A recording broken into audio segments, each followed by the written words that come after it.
Word on the street, or at least on Twitter, says FBI Director James Comey rekindled the FBI investigation into Hillary's emails 11 days before the election to distract the American people, you and me, to distract us from the revelations in the Wikileaks emails that, of course, reflected negatively on Hillary and were starting to consume everyone's attention, as they should be. So I said last night, after Director Comey reneged his investigation, that if this was a political move, if he rekindled the probe to distract us from all the Wikileaks revelations, well, tonight on this show, we'll remind the American people of all of them. So with me now is Democratic Trump supporter, head of the Trumpocrats PAC, and former member of Governor Tim Kaine's administration, Christian Rickers. Christian, thanks for being here. Thanks for having us on. It's going to be an exciting night tomorrow night.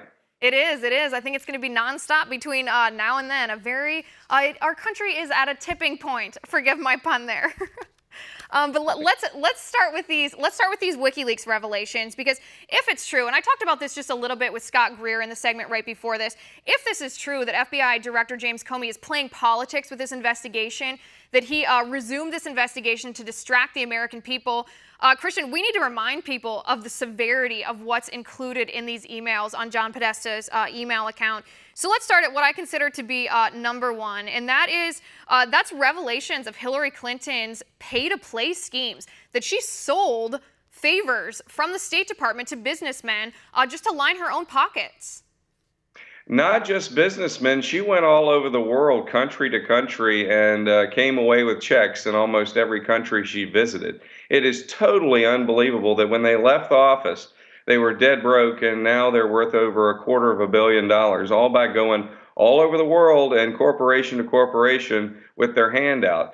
On Bill Clinton's birthday, they collected $1 million from, was it Morocco? I can't remember exactly which country, but I mean, the story, how can we possibly elect somebody to president of the United States who owes all of these foreign nations for their contributions to the Clinton Foundation? Right, and it's not just foreign nations who are friendly to us. That would be bad enough in and of itself, but these are foreign nations who are repressive regimes. I mean, aside from Morocco and Qatar, we have Saudi Arabia here, and Christian, Saudi Arabia denies women, denies gay people their basic human rights. If you're gay in Saudi Arabia, they can kill you. They might stone you to death. If you're a woman in Saudi Arabia, you're not allowed to leave the house without your guardian's permission here, whether it's your husband or your father or your brother, sometimes even your son. It's absolutely one of the most disgusting places to live. The violations are incredible, and Hillary Clinton accepted $25 million from them.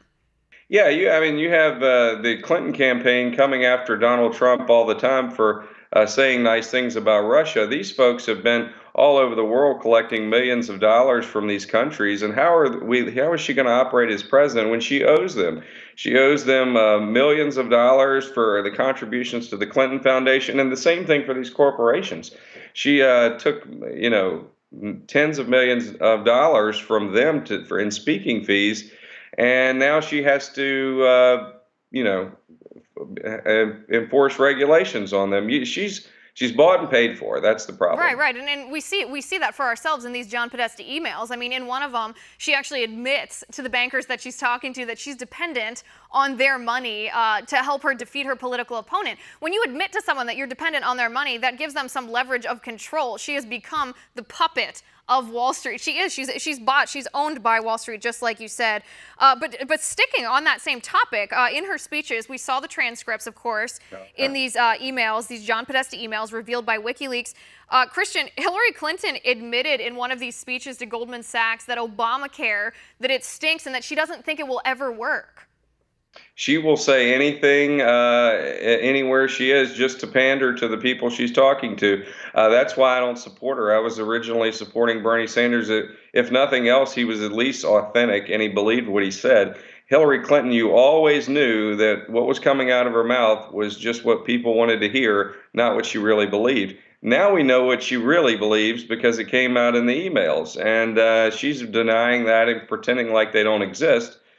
And a lot of the news outlets aren't really reporting on it, but the people, I think a lot of the American people know that she's disingenuous, that she really doesn't believe a single word that comes out of her mouth, that she only says things when it's to her benefit. Right. and we can't have her elected Right, president. and Donald Trump. Christian, that's one of the scary things here, I think, with the WikiLeaks emails, is she's never actually officially denied that these were authentic emails to and from her staff. They're just ignoring it as if it doesn't exist, but they're not even denying it. And you know, the first thing an innocent person does is set the record straight, and they deny it. Nothing Sure. from her.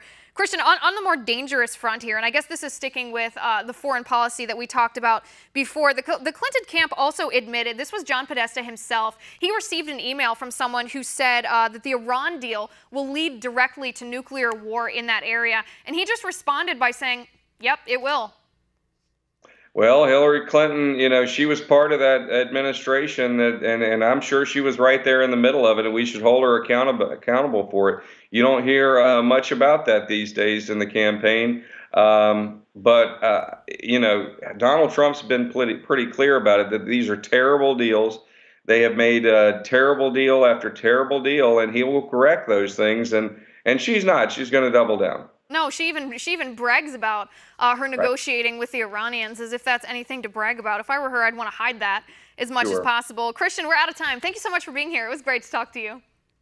Our next tipping point with Jason Gorey is the FBI stopping their investigation into Hillary Clinton 2 days before the election. We'll be right back.